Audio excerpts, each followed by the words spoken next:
Coach, if you could provide an opening statement as we get started here and how excited your team is to compete this week in the ACC tournament. Yeah, just really looking forward for the opportunity to play again and compete in what I think is going to be a very competitive ACC tournament. Thanks, Coach. If you have a questions for Coach Walz, you can use your raise hand function under the React tab. And if you need recording privileges, just message me on in the chat. We'll go to our first question to Alexis Kubik. Go ahead, Alexis.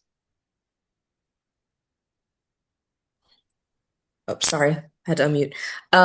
Hey Jeff, obviously yesterday you talked about, just the zone defense and the kind of problems that those are creating for you guys. Now with a little more time to kind of look over everything, what else do you feel like you want to work on heading into the tournament, and where do you feel like you can be or have the biggest strength heading into the tournament? Well, we've also got to really just get back in the gym and work on making shots.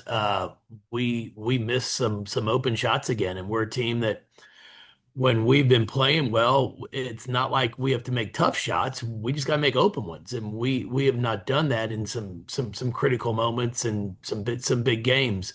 So we'll just get back on, get back in the gym tomorrow and get up as many shots as we can, try to make them game speed, um, and get prepared. I will go over to Megan Hall. Hey, Coach, this is Megan Hall with USA Today. I wanted to ask you about Taj. I feel like she's probably not getting as much, national attention as she should. Why do you think that is? And would you add anything to the conversation about how more people probably should be paying attention to her? Well, I just don't think it's Taj. I think it's our entire team. But that's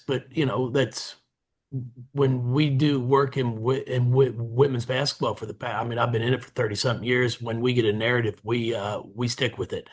We aren't very good at, as stories develop and teams develop, of talking about them. And we're not the only team. We just kind of we're going to beat that dead horse as long as we can. That's just kind of what we do in women's basketball. So it doesn't surprise me.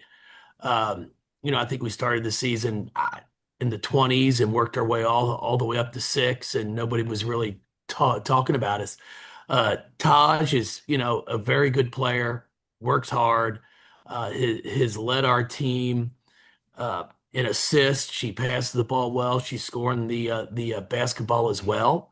But it's not just her. Amari Berry's had a fantastic year. She's a kid that I think has a chance to be a sixth player of the year in the league this year. Uh, Aleph has had a breakout year. She went from 4 points and 2 rebounds a game to I think about 10 and 5. So, and then Laura Ziegler as well. So I think what's impacted some of our kids is we don't have the one that's scoring 20 every night. We've got a really balanced group, and it's a team though that, in yesterday's game, we just didn't shoot the ball well, and then we couldn't come up with the big stop when we needed to. And that really impacted us in our Virginia game as well. So, we've got room to improve. There's no question about it. And we're excited about the opportunity to compete on Friday. But I think because we don't have the one that's scoring 20, that's why you're not hearing as much about individual players. But unfortunately, I've just been kind of shocked we haven't heard more about what these players have done here on a national stage. Thank you so much. I appreciate it. Thank you. We'll go to Deborah Stroman. Hi, Coach. Hey, Deborah. You've been at it for a number of years and you definitely have a system, you have a framework. But with this particular team, what did you have to alter or change up to make it work for you to be once again competing for championships?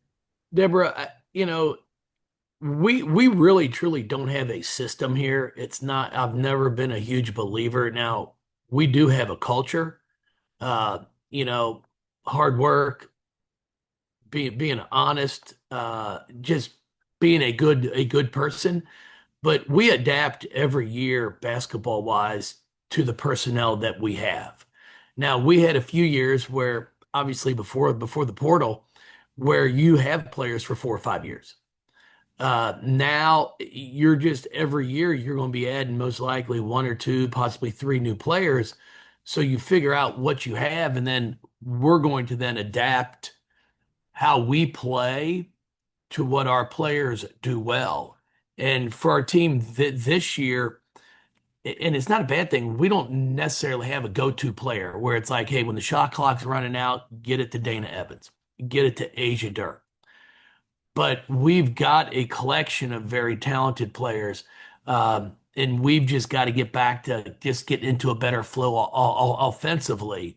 Because I think defensively we've guarded pretty well. Now our second quarter in our game last night was atrocious, but and we can't have those if you want to keep advancing here in March.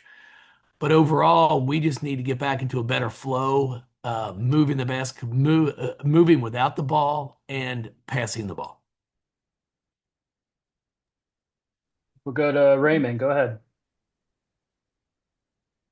Hello, Coach. Raymond Forte, KBS, and amongst the in the ACC, you all have the highest margin of victories. So, going into the tournament, what has been your message to your team defensively? Well, unfortunately, I think we have the lowest margin of defeat, which is just as bad. I mean, we've lost by I think 3, 2, and 1. So for us, we've got to be able to finish games. We have to close them out. In all three of those games, we were leading at some point in time with 5 minutes or less in the game.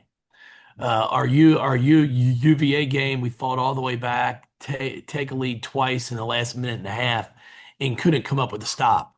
So we're really going to look at some film and see some things that we can improve on.